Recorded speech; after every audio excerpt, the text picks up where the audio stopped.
Hey guys, McKay here with Rocky Mountain ATV MC. I'm a product developer here, and this is my V-Strom 800DE. I've put a little over 26,000 miles on this machine, and it's been pretty good. Today I'm gonna do a little ride review, give you some pros, cons, and then just an overall of what it's like owning this machine. Starting off with the cons, there's not many on the cons list, which is pretty good.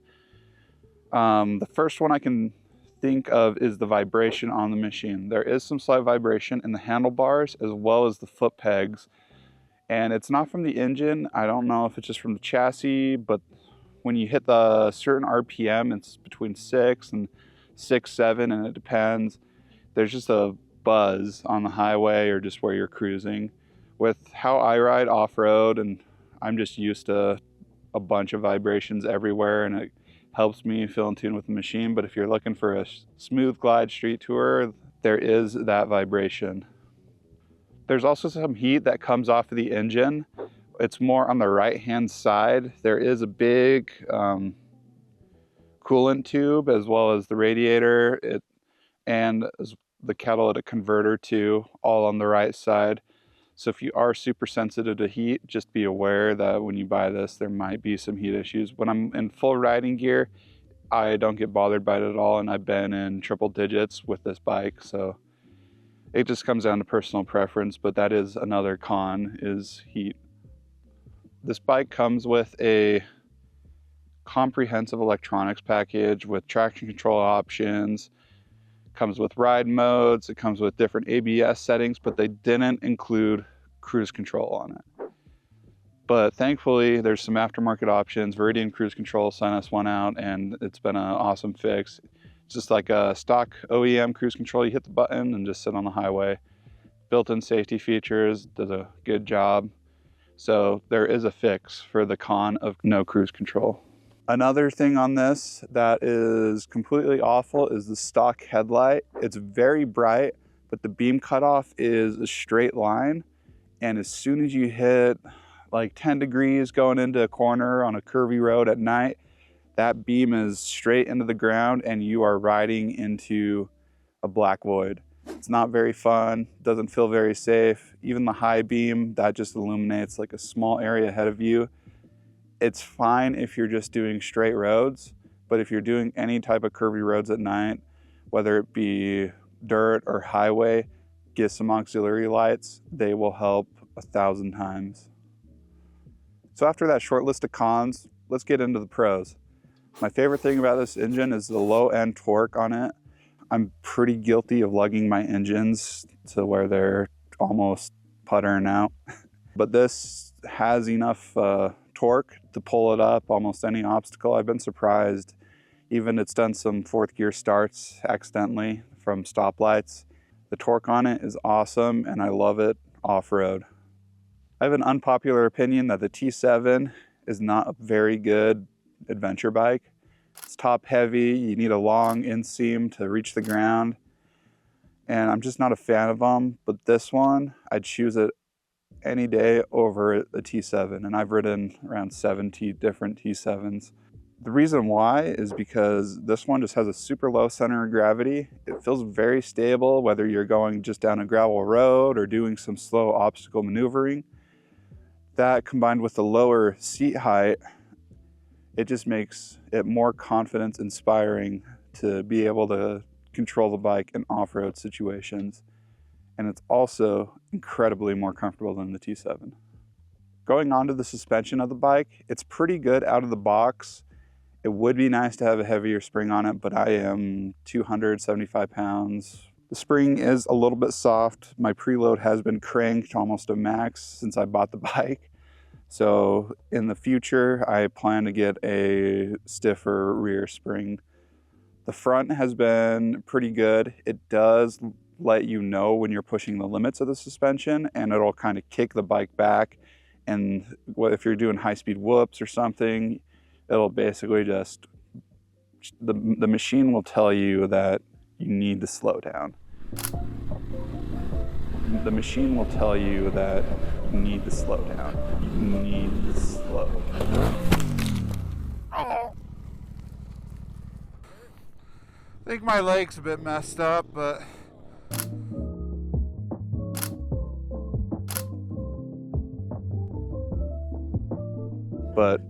right out of the box, it's pretty dang good suspension. It's adjustable, and for my riding style, I've had no problem with the stock suspension. So the tech package on this bike is pretty good. Comparing it to a Honda Transalp, this one is 10 times more user-friendly. There's just a single mode button, and that cycles you into your traction control settings, then your Suzuki ride modes, the SDMS is what they call it, and then also your ABS settings. And that's just a quick push of the button, and then you can adjust stuff on the fly as long as you aren't applying throttle or basically riding the bike. Coasting into dirt roads, I've been able to switch it over super quickly. It's been really easy to adjust. The TFT on this bike is super bright and crisp. I haven't had a problem with it. Daytime readability is awesome on it. So another important aspect of just owning a machine is the maintenance intervals, and I've had quite a few questions on the Facebook group, as well as some other places, what it's like owning a V-Strom and doing the maintenance on it. I'm hoping to get 100K on this bike, and I'm a fourth of the way there, so we're off to a good start. But oil changes, they're super easy. It's a spin-on type oil filter. It says to change it every 3,750 miles, but some sources say you can change this to 6,000 miles. I've just kind of evened it out and do it every 4,000 miles, and it's been good. The oil's been clean. Change the oil filter every time, and these bikes are known for their reliability, so you're probably going to get a ton of miles out of them. Compared to some of the newer bikes, like the Transalp, where you have to take the whole thing apart, this one, the air filter is under the seat. The only thing you have to remove is the battery and battery box, and it can be done in about 10 minutes. And then the air filter has a oiled pre-filter that is foam, and you can service that one. And then if your actual, I believe it's a cellulose fiber filter, if that's good, just put the pre-filter back in, clean and oiled. Super simple, and I wish more bike manufacturers did it. Easy access. I did notice when changing the air filter out that I was getting some dust intrusion, probably around the 10,000 mile mark. There's a seal that runs on the inside of the air box that this filter seats on, and the only reason why I was getting that dust intrusion is because the seal had worn out, because I had changed the air filter after 3 or 4 dusty rides. It just compressed that seal too much. So when you are doing the air filter job, just be mindful of that and make sure you have a good seal. And I like to order a few and just keep them in the garage, so if I do need to replace them, I have them on hand. So I actually had the dealership do the valves for me. I didn't want to tear down into the engine. It's kind of a rat's nest of wiring as well as ABS, and I would just rather have someone else do it and then ride the motorcycle and not have my bike torn apart for 3 days or more with me doing it. People were asking me if they were in spec. They are within spec, and that was within 17K miles of checking them. The recommended is 15, so I went 2,000 over. But they basically just closed the bike back up, and I'll probably check them in another 20K, but the bike's been running flawless since. And then just another kind of common item that I know a lot of people overlook, especially on more road-oriented bike, is the suspension.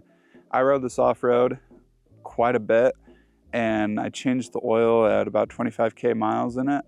That is going to become a 10,000 mile job because that oil was nasty. There's some good sludge in it. I had to pour it out and use about 2 cans of suspension clean on it. So definitely we'll do that more often from now on. But the forks are pretty simple to work on if you've ever worked on suspension. They are open cartridge, I believe. And there are a few special tools needed to get into the suspension, but once you get the tools and everything, it's a simple 3-4 hour job. It's really easy to do the forks. And then for the rear, basically that was just tearing apart the swing arm and everything and re-greasing all of those swing arm pivot bolts and everything. During the winter, I've kind of went through the whole bike and had to replace some parts. So here's kind of a brief list of everything I've had to replace. That's not a super common wear item. I've had to replace the front wheel bearings. Those were shot. Pretty sure it was just off-road riding a ton. When you're riding off-road, you're super aggressive on bearings and stuff, as well as pressure washing, and they just wear out. So that was one thing I had to replace. I've had to replace a foot peg bracket bolt that snapped off. It was literally just a head that popped right off, clean shear line on it. Had to use some pliers to pull it out. Luckily there was enough threads on it left. So a foot peg bracket. And then the chain, I have gone through one chain on it, the original DID, and now I'm on the second chain, which is a primary drive, and it has been holding up pretty good. The rear fender bolt that holds the fender on, that came loose in our Death Valley ride and was rattling around the whole entire time I was there. So that had to be tightened and Loctited. And then the rear subframe bolts, these guys right here that are kind of in the open, from what I've seen, they're somewhat notorious for getting loose. So they're right in the open, super easy to check. If they do loosen, you can always pull them out, throw on some permanent Loctite, and then retorque them. Really, that's all the maintenance that I've had to do on this bike. It's been super reliable, super easy to take care of, and I'm excited to keep on riding it. Okay, now just to talk a little bit about the ride experience that I've had with the bike over 26,000 miles. Starting with the highway, riding with the bike on the highway is fine. It's more than capable to do any freeway section. Can just knock those out mile after mile. It does eat a lot more gas when you're doing freeway, so be aware of that. I normally average around 180 miles per tank, cruising at 75 to 80 miles per hour. So the seat is comfortable. It's almost like a couch. The only thing I wish is that it was a little bit more flat, because it does kind of lean you forward and pitch you into the gas tank. I did buy the touring windscreen for this bike, and basically the buffeting in every position that I could put it in was so bad that I ended up riding basically from Laughlin all the way back to Mesquite without a windshield. And as soon as I got home, that went into my parts box and I put the stock one back on. I don't know if it was just my height of being 6'3" and a half, 4 that caused the buffeting, or if it was my helmet or what it was, but I have went to the stock windshield and I have been fine since. So on the highway, this bike is fun. You can definitely tell Suzuki's taken some of their street line and put it into this bike.